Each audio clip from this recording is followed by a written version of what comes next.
That's where I'm going on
Whenever you're ready, just scream at them and introduce yourself. Okay. Let me just make sure. We're good. Good afternoon, everybody. It's a pleasure to be here in sunny Alabama. You need to stand right behind the podium. Okay. I'm learning, we've got a lot of technology today, so I have to stay in one place, which is fine. I'm Jody Jacobson-Wedrett. I'm a clinical professor at the College of Pharmacy at UCSF and Western University Colleges of Pharmacy, and previously I've had clinical professorships with the College of Medicine at UCI and the College of Nursing at UCLA.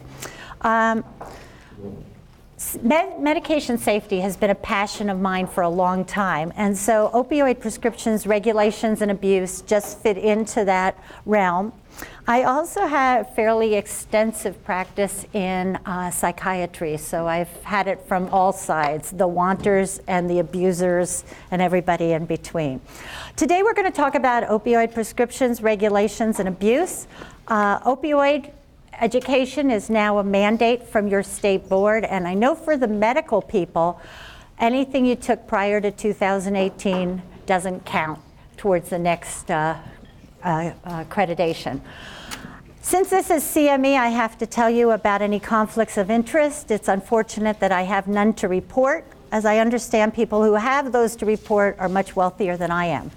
I should also point out that any of the little icons or pictures that I use in the handouts all come from online, and none of them were done by me. The graphs and those out of articles are noted in the slides. So today we have to understand why opioid is getting so much attention, opioid abuse, opioid excessive use.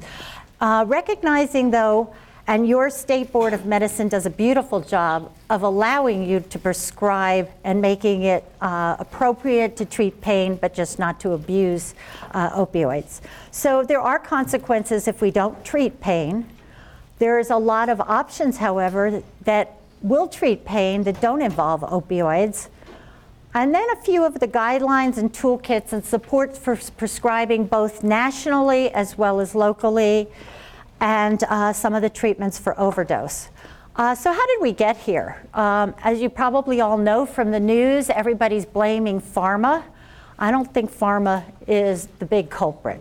Pharma did take advantage of our own mandate, but they are not the big culprit. We'll talk about that. So what's the problem? Well, as you can see, and this is a little bit older, but since 2000, we have been on a steady rise of drug overdoses involving opioids. Now, in 2000, we were around 3 deaths per 100,000. Now we're up to about 9 deaths per 100,000. I will show you a slide that says significantly more in 2017, but keep in mind that the next slide's data also involves other prescription items, so it's not all opioids. But we can see that there's a significant amount of deaths, and notably, the heroin deaths are much fewer than those of the so-called legal opioids. Here's an adjusted death rate for current use, and you can see that the total is way up, and men are significantly higher than women as abusers and people who abuse and ultimately die from that. What's most significant to me is that the heroin deaths have now exceeded gun-related deaths in the United States, and I think that's a pretty sobering type of statistic. In Alabama, you've had a steady rise of opioid overdose rates, but your opioid prescribing rate has had a little bit of a drop. So you used to be about 110, or about everybody had a prescription or two. Now it's a lot lower, and it hopefully will trend down as well. So where did the problem come from? Well, we have 11% of the population estimated that have pain on a regular basis, and about 50% of these people are geriatric patients. But what really put us in a big tailspin was then about 2011, 2009, when we started treating pain as the 5th vital sign, and everybody jumped on board. There's an estimate that was most recent, this one came out of 2018, that 48.5 million people over the age of 12 have current use of illegal drugs or abuse prescription medicine. Now, abuse of prescription medicine simply means that you take it differently than it's prescribed and may or may not reach levels that would be overdose or even moderate impairment. Prescription opioids rose during that period of time after we made it the 5th vital sign. And of course, we have an excess of 140 people a day dying of opioid overdose. Dr. Joseph Campbell in 1995 was head of the Pain Society, and he's the one that came up with the 5th vital sign. Not only did he, as the expert in pain, champion treating pain aggressively, but all of your accreditors and all of your societies jumped on board. And so it became a standard. And what was even worse is instead of asking patients, did we address your pain, which is now the question that most Prescanis ask, we asked them, did we adequately address your pain? And you can imagine the answers from opioid wanters, abusers, and otherwise. Another harrowing statistic is that opioid and benzodiazepam, while they are prescribed together, actually increase your respiratory suppression significantly and a little more than additively. But we still have pain. And what do we do if we don't treat pain? What happens? Well, for the patient side, you have a bunch of people who can't function to their full extent, or they lose a quality of life, often get depressed, often feel isolated or frustrated because they're trying to move on. They distrust the medical system, and they have a decreased quality of life. And as a prescriber or as a healthcare practitioner, you've got the stress of not adequately addressing a patient's needs, and you may even encounter violence that is directed at you. I'm not going to talk a lot about that. I just want to put it out there. Well, one of the things to understand is the difference between acute pain and chronic pain. And a lot of the legislation, a lot of the mandates that have come across on states other than your own, as well as your own, deal a lot with chronic pain and acute pain, and suggesting that chronic pain be treated differently than acute pain, but in the acute mode that we really cut back on a lot of the supply and the prescribing that we're doing. So acute pain is pain that can be traced to a specific event, such as trauma, post-surgical, procedural, and it has a predictable, relatively quick duration. Whereas chronic pain extends beyond the lifetime of what you would expect pain to be, usually 6 months, and it may never get better. And this is the part we need to address with our patients is, what do you expect and what kind of quality of life can we get to together, knowing that you may never be 100% pain-free.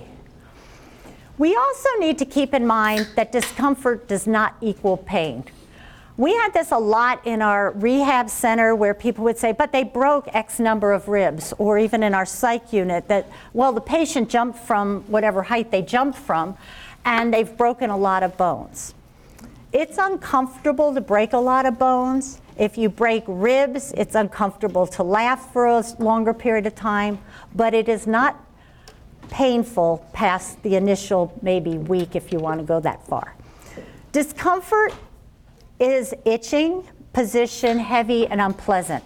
So a lot of people who have orthopedic problems, they'll be in a cast, they'll be in something where their mobility is restricted, and it starts to itch.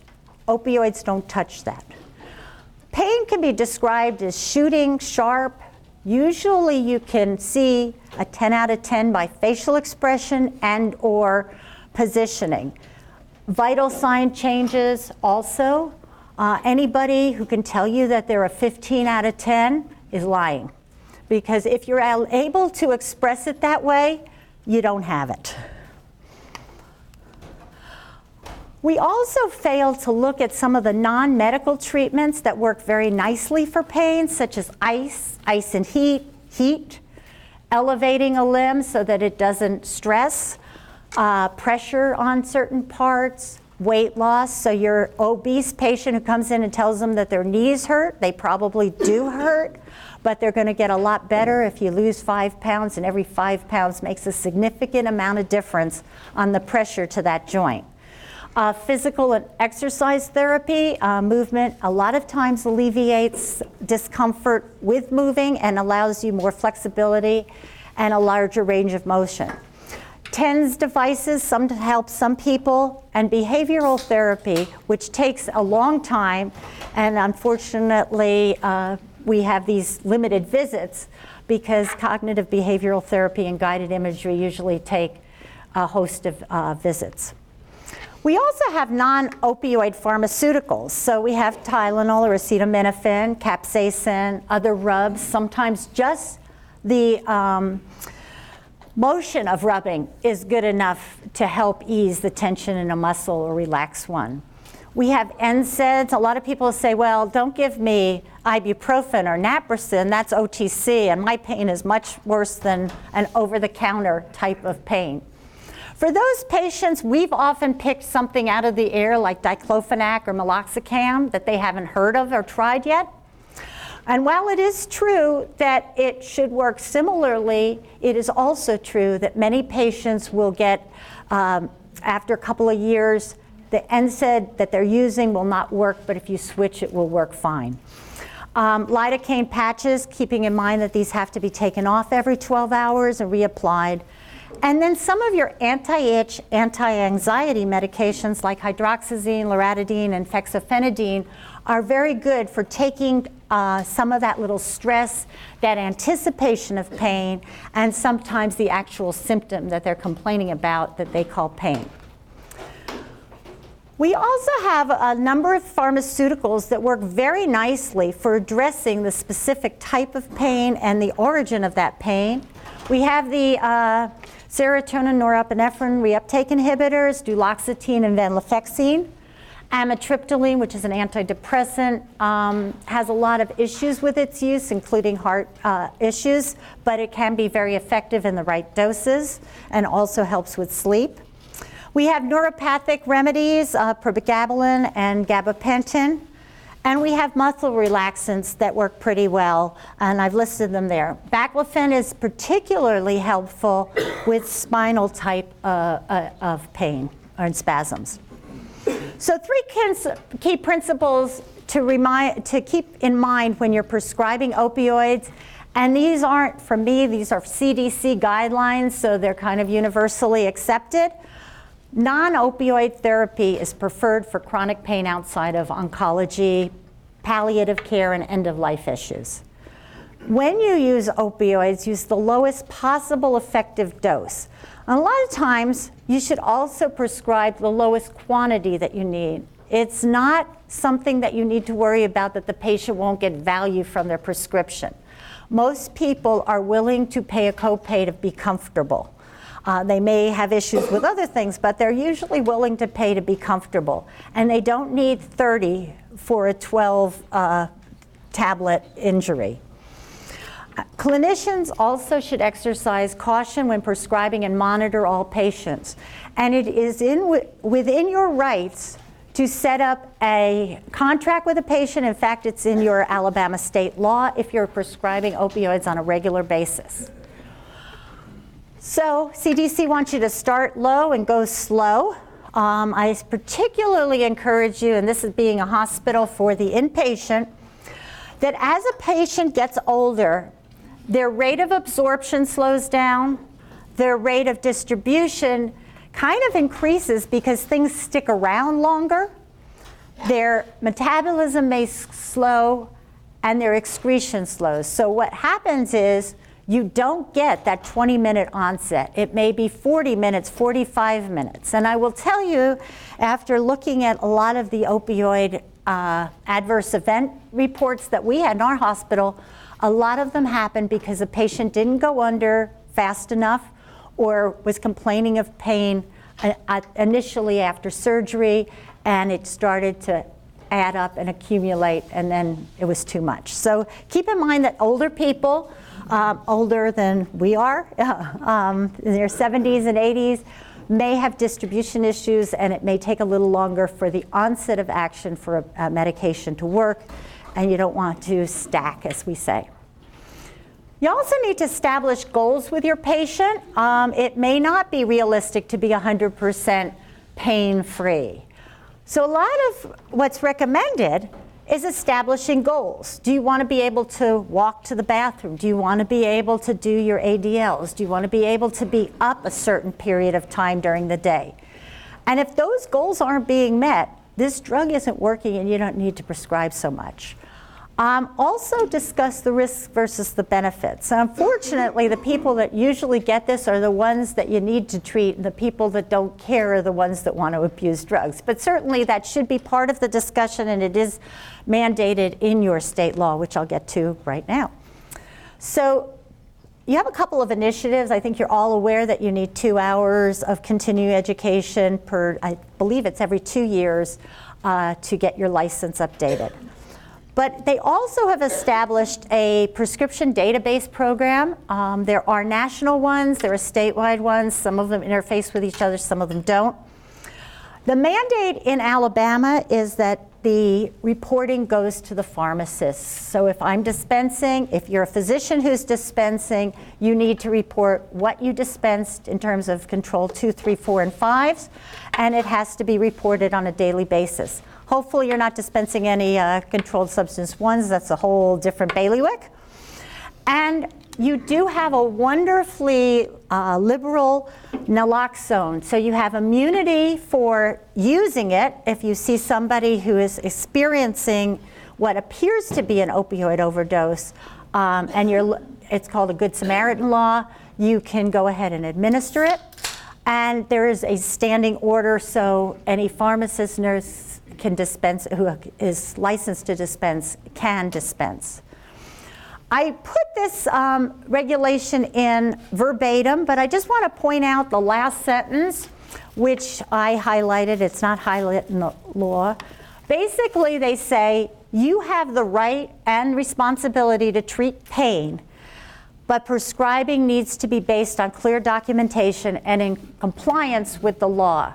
So those old days of your best friend has a toothache, let's do them a favor, probably have gone by the wayside.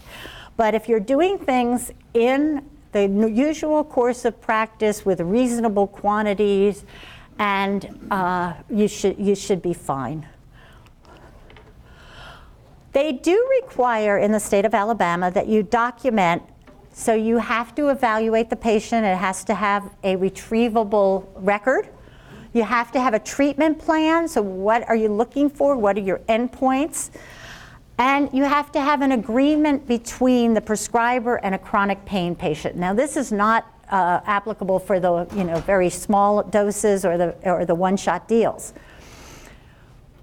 Drug screening should be part of that. You don't have to screen every time the patient comes in, but you have to have some way that's established that you could screen if you wanted to. You have to have a refill policy. So it may be that I'll refill them every month. I'll refill them when you're no more than X number of days out, but whatever it is, it has to be there.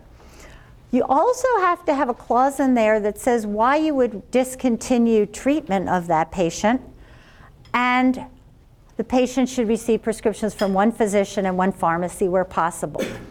I actually advocate that patients receive all their prescriptions from only one pharmacy. I never care which pharmacy, but only one.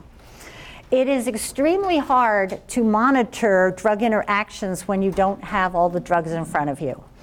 And one of our worst cases of adverse drug event was a woman who came to us from one of the outlying communities. She had fallen transferring from her car to the wheelchair.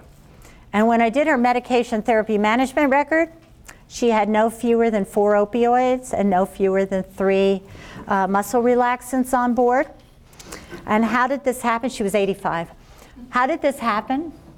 Her husband was very conscientious and very thrifty. So every time she went to a different doctor and got a new prescription, he went online to find the least expensive pharmacy, whether it was mail order, local, or whatever, and he had these all filled. Well, of course, nobody knew where they were coming from and what else was on board. Not drug abusers necessarily, but somebody with rheumatoid arthritis and a few other conditions. I would have fallen transferring if I was on that much medication. You also have to have a periodic review, and you have to have a setup where you can get a second opinion from somebody else. I put the actual verbiage of what needs to be included so that you have that down for your future reference. So CDC guidelines for selection and dosing, short acting for acute pain and naive patients.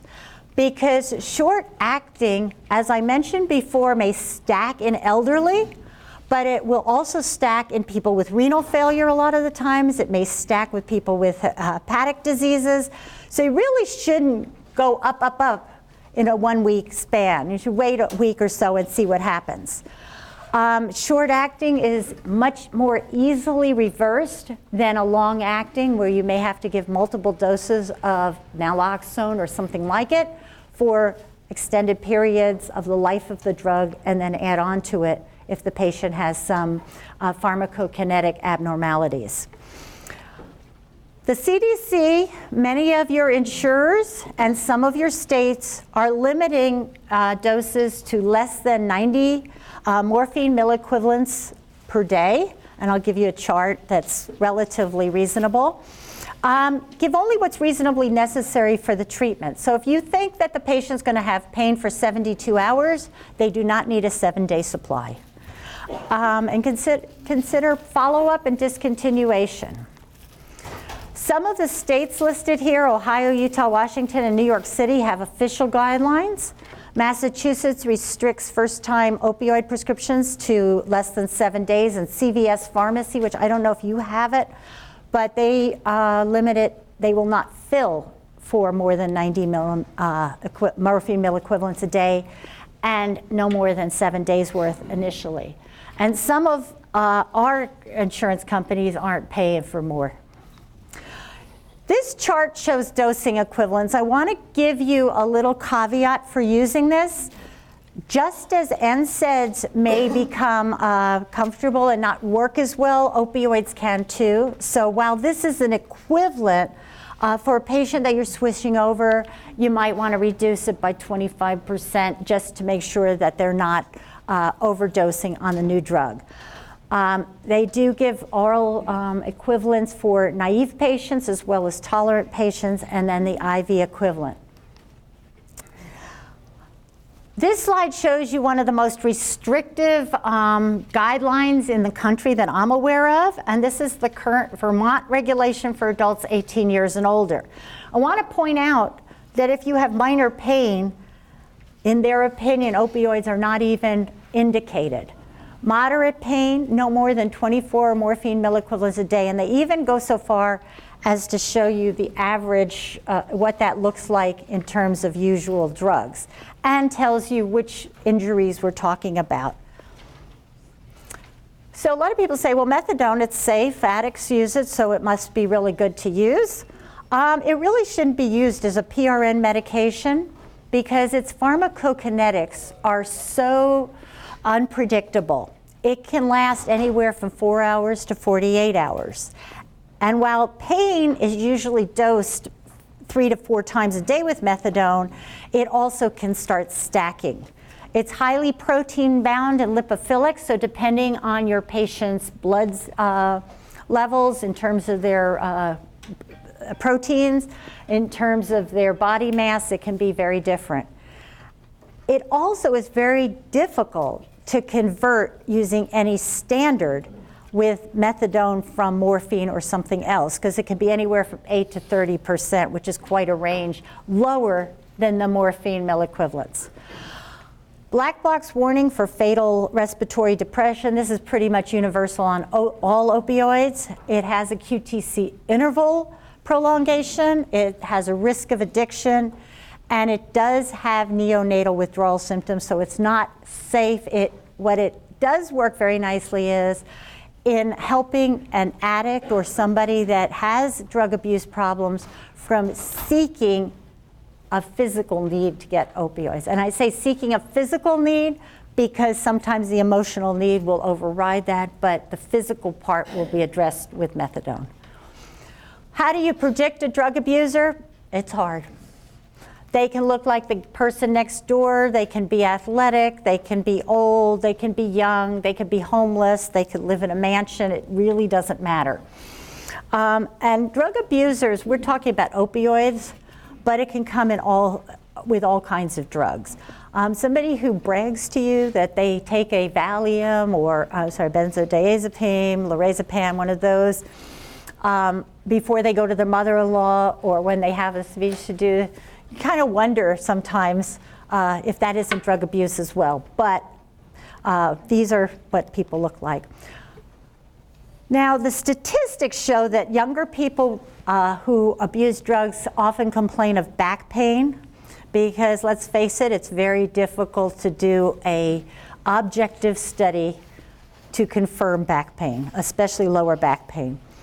Lower education, often unmarried, so it becomes part of the social structure.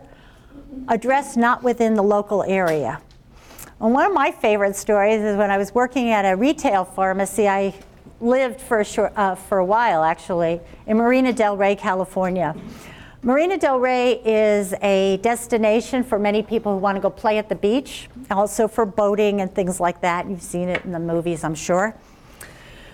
And I get a call on a Sunday afternoon that they're going to come down and pick up this prescription at 3 o'clock for some antibiotic, probably 12 tablets, and a pint of a codeine-containing cough syrup at the time.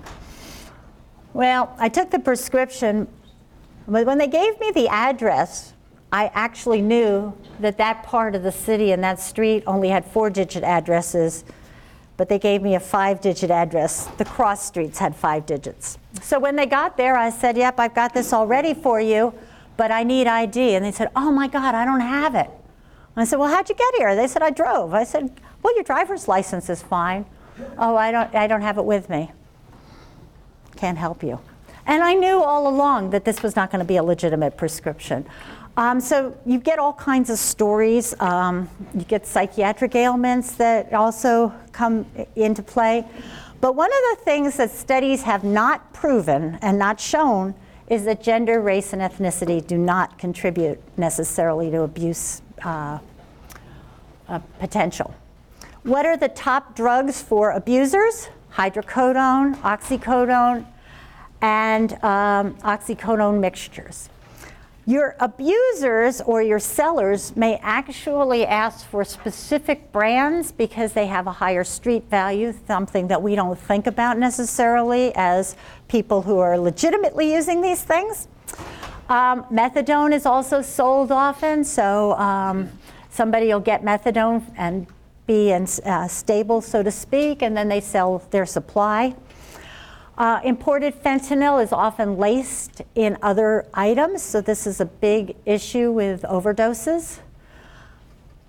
Those drugs that are not on the top 10 or top 3 list are hydromorphone, morphine, prescribed fentanyl, and tramadol, which does not mean they won't be abused, which does not mean they won't be taken if you offer them, only offer them, but they're not the best for resale value. So how do you know that somebody's pulling your leg besides the fact that they don't have signs and symptoms commensurate with the type of pain they're suggesting they have? A lot of times it fell into the toilet. Has anybody had a patient that opened their antibiotic over a toilet and complained that they ran out? Or their hypertensive meds, but somehow the toilet is a perfect place for opening your opioid prescription bottle. The other one is the self-prescribing patient that comes in and tells you exactly what they need, how many milligrams, and the interval.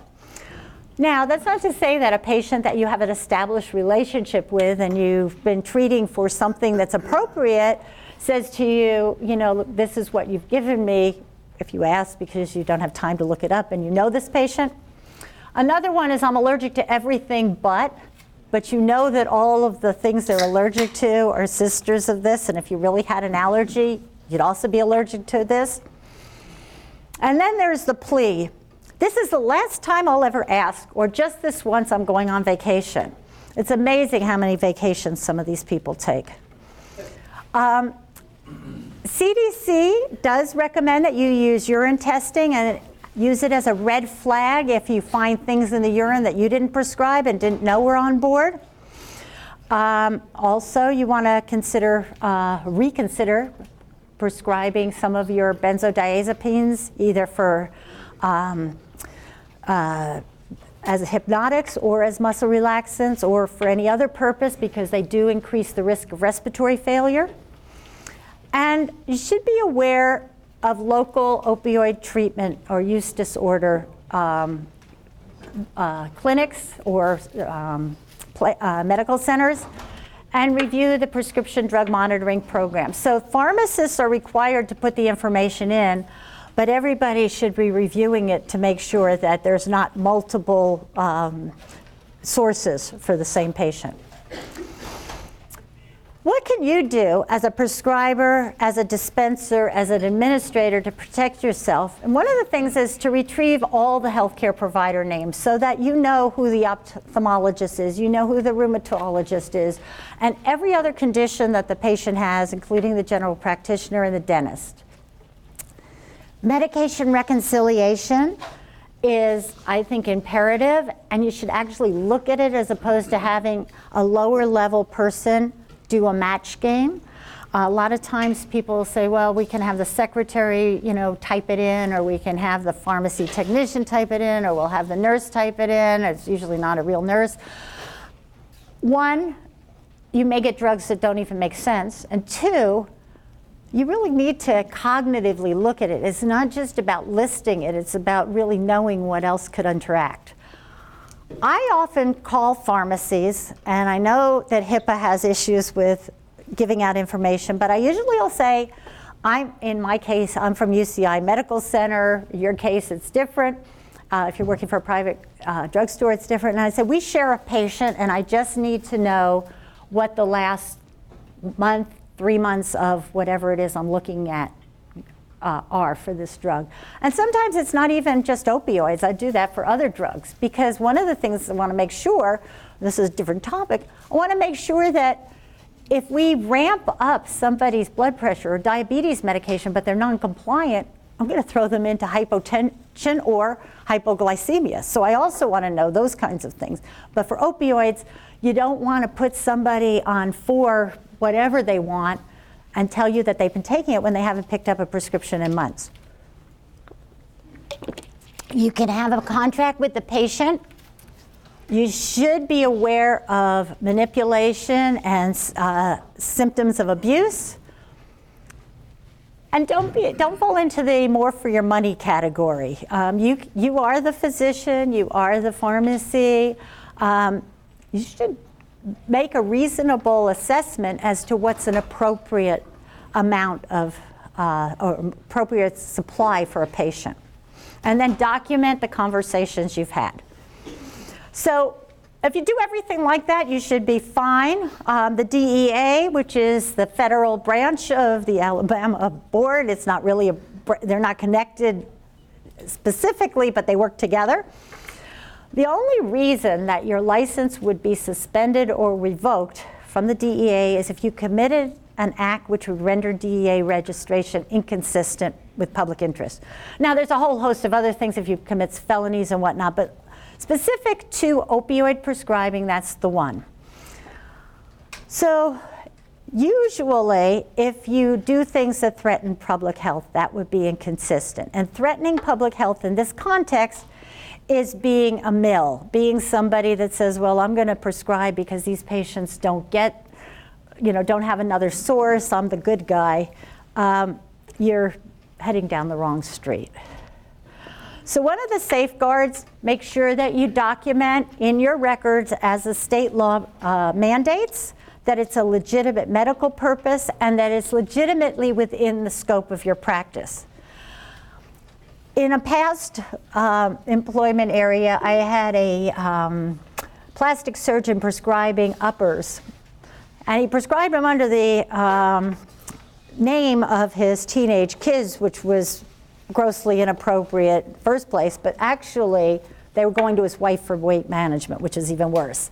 That would be a gross example of not in the legitimate practice of your scope. So if you're treating something that you usually treat, it's appropriate, you're probably good to go. If you have an office supply, make sure it's locked. Make sure that somebody's keeping a running count, and make sure that you do a little bit of spot checking, if not doing it every day. When issuing multiple prescriptions, each should be a separate prescription for a legitimate medical course. We talked about safe storage. I also recommend that you write out the numbers. It's very hard to make 12 into 22 if it's written out, but it's very easy if it's not. And 42 works even better on 12. Don't use prescription blanks as notepads. Don't pre-sign. Do assist the pharmacist when we call. I know that sounds very self-serving, but to be honest with you, I don't do that anymore, so it's not really self-serving. But often, the pharmacist will be the first one to be able to tell you that, hey, guess what? There's lots of people in this kitchen.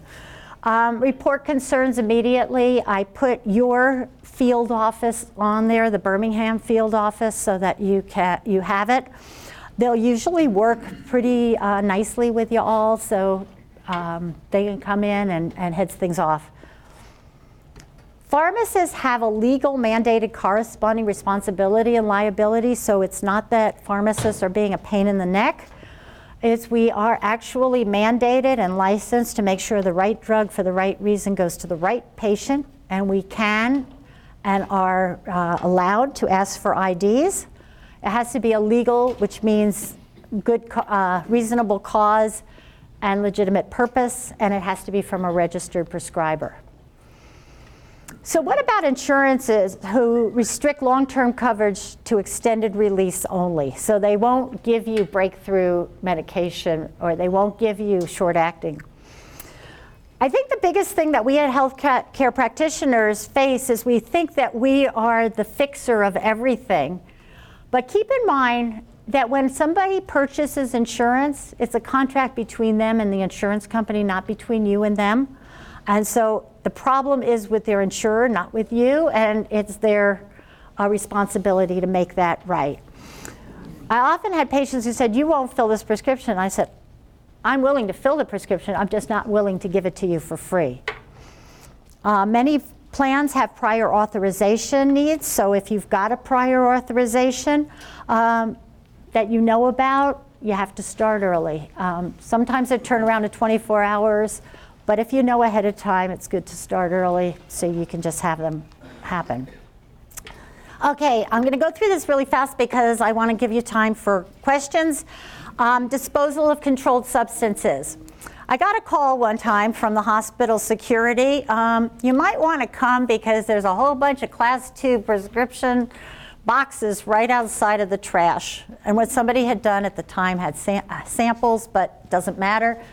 Don't dispose of your controlled substances in a normal trash, and if you have a lot of them, make sure you log them, and you're best done with a reverse distributor, which are the same way you order off of a 222 and not a prescription, you sort of sell back to a reverse distributor who will log everything and destroy it.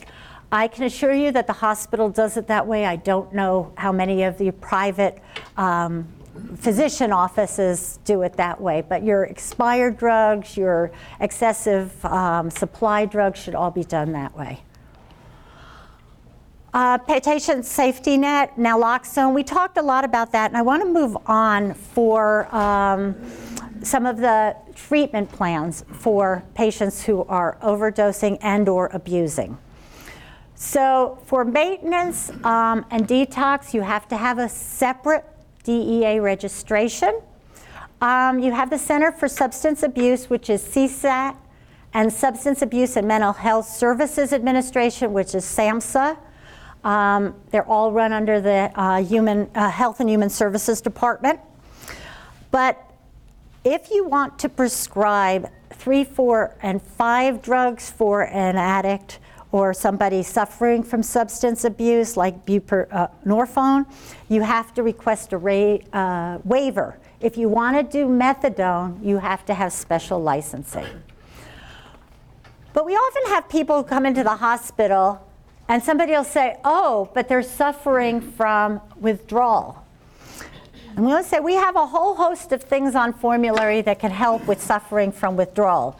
None of them include methadone as initiated by the hospital. Now, I do believe there's a federal law that allows you to continue treatment for somebody who is in a bona fide treatment plan. But most of the time, people who have drug abuse will not die from withdrawal. They may wish they were dead, but they will not die from it, unless it's alcohol. So you can do symptomatic reliefs for things that smooth muscle relaxant for the cramping, pain reliever for the headache, anti-diarrheal for the diarrhea, anti-nauseant for the nausea. Clonidine, it's off-label, but there's a new drug, lofixidine. I'll talk a little bit about that for the alpha-2 adrenergic agonist, which helps very much with sort of helping a patient withdraw in a sort of slow, modified way. Opioid agonists and opioid antagonists, naltrexone. Naltrexone will precipitate withdrawal. So the patient on an opioid has to be completely clean before you can use it, but they will not feel the benefits of it once they are clean. If you are using it for alcohol withdrawal, then it can be used right away.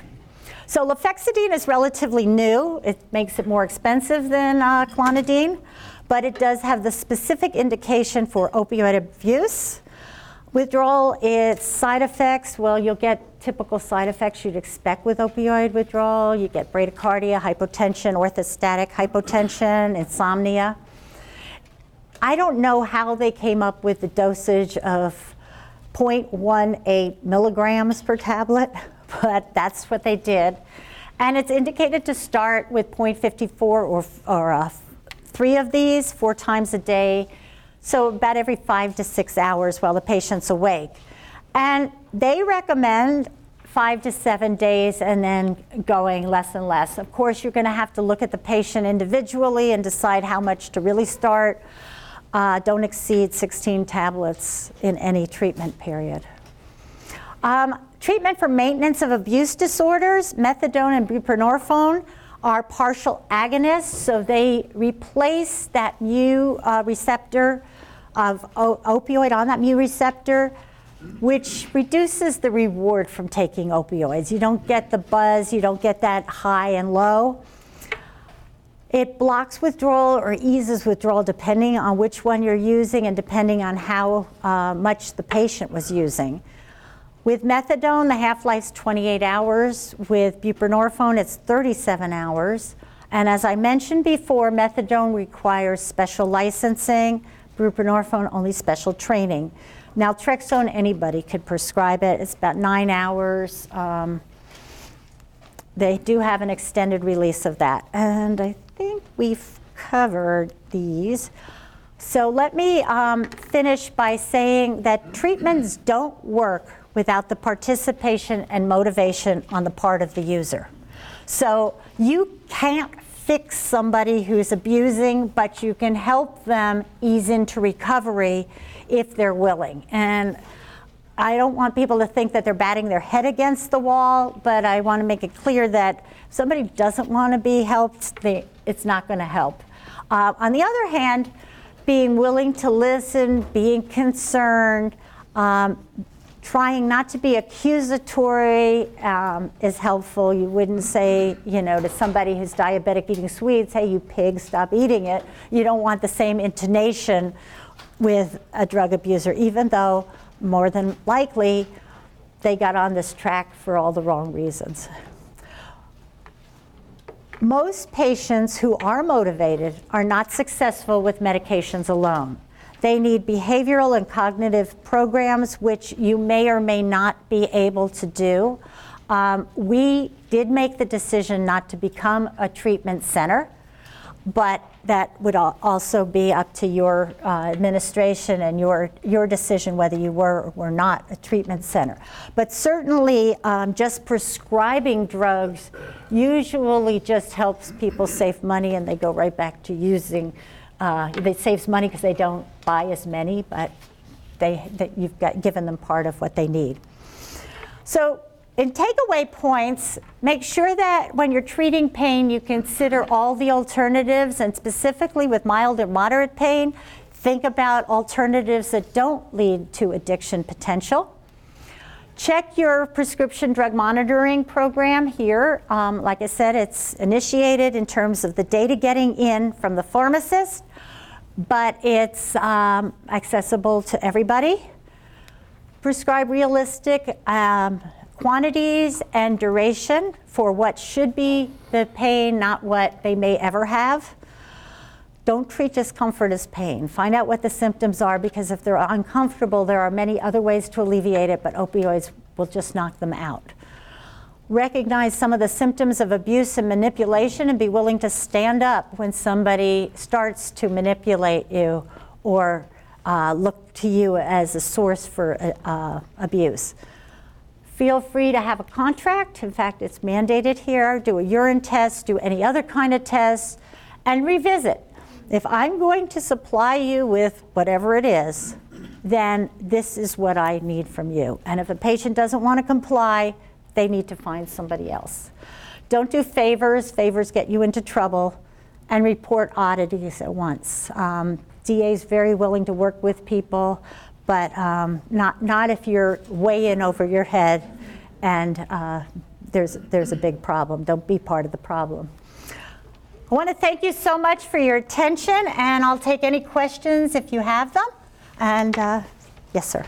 Talking about disposing of the narcotics, opioids, what about patients that have leftover opioids? What is their recourse? Okay. The question was, and I have to repeat it for the other areas, we talked about disposing and reverse distributors for us in the business. What about patients who have opioids that they want to get rid of? There are police departments and fire stations that regularly throughout the country will have drop off your medications risk-free days. If a patient, coffee grounds and soap and all those things is what hospice sometimes does, I would worry about the quantity. Now, one of the things that we also made a decision, and I am not a lawyer, so I want to tell you that right away, but we decided that we will never take back somebody's prescriptions, but if they want to dump it in our needles container, we will show them where it is. And we do that because we don't want to buy them the new supply because they changed their mind. So we never took anything. That's a little bit of a sticky thing. Again, I'm not a lawyer. We used to take back some of them and just return them with our narcotic supply, like the patient left it behind or patient died and we had it in the hospital, we will turn it in with our reverse distributor. But you have to make a decision as to whether you want to get into that area. It's probably better to have either, if some of the drugstores have bins to throw them in, or if your police department takes care of them. But unfortunately, there's not they don't want you to flush them down the toilet, and you certainly shouldn't empty them in the trash. And it's kind of hard to get all the things that you can do to make them unattractive to somebody who may be looking for them. Any other questions? Yes, sir. It seems like the pharmacists are really in even a better position than we are to identify abuse because sometimes the patient does come to one pharmacy and they'll be bringing prescriptions from different providers. Why is it that the pharmacies don't call us directly when they suspect this? And it seems like it can go on and on if we don't pick it up. And I realize we have PDMP, but the question was, pharmacists seem to be in a better position to recognize multi-drug abuse and multiple prescriptions, and why aren't we collaborating with physicians and calling you? We should be. I was very aggressive about it. I have to tell you with sort of tongue-in-cheek that many of my colleagues either feel they don't have time or don't want to do anything to jeopardize any relation anywhere. I always felt, and I hope that anybody listening who's a pharmacist, it's your license as much as ours, and we take a vow to improve public health. And I always felt, I won't be calling you if I don't have a reason. So please answer the phone and let's discuss this together. And I have many times, and of course the last probably 25 years was 20 years was hospital practice. But I'd look at somebody and say, if somebody is sitting cross-legged on their bed with the cell phone under one ear, typing on a computer, they are not 10 out of 10, and we are a source. And so we, we've looked at things like that. We've looked at patients who, body language. This is actually about Quaaludes, so some of you may not be old enough to remember Quaaludes, but you talk about pharmacists being in a good position. When we had an ER that in Marina Del Rey was pretty much student health for grown-ups, so we didn't do, people were younger, there were a lot of chronic diseases other than anxiety, if you will. The body language on a Quaalude abuser was such that one night somebody came to me and I said, "We don't have it." And he said to me, I haven't even shown it to you. I said, "Oh my God, you're right. Go ahead and show it to me." And he did, and sure enough. And he said, "Did you know what it was ahead of time?" And I said, "Yes." And he said, "How?" I said, "I'll tell you what. I won't tell you how, but if you get out of here, I also won't turn you in." And he left. But we are in a good position. And we, and I also called the pharmacies in the area, said, this may be coming your way. Heads up. But I think that's something that we all have to collaborate together. I saw a question in the back. I know, like for in retail pharmacy, how we kind of figure that out is through looking at patients with a PD and P. So I think physicians can do that also, and that will help out. Yeah. So the comment was that in pharmacies, they work up patients and see the PDPM, and certainly physicians can. But, sometimes there's a delay. Sometimes it's a little bit iffy. I think that that's something still, if you suspect something, one, you should fill the prescription you suspect, and two, you should let the the prescribers know that this is going on, and vice versa. If you have somebody that stole a bunch of prescriptions or did something and you said, "This person's been doing this, watch out," we appreciate it as well. Thank you. Are there any questions from the outside or the off-sites? Okay. Well, I thank you very much for having me. I thank you for the very nice weather and the beautiful greenery. It's been a treat. So thank you very much.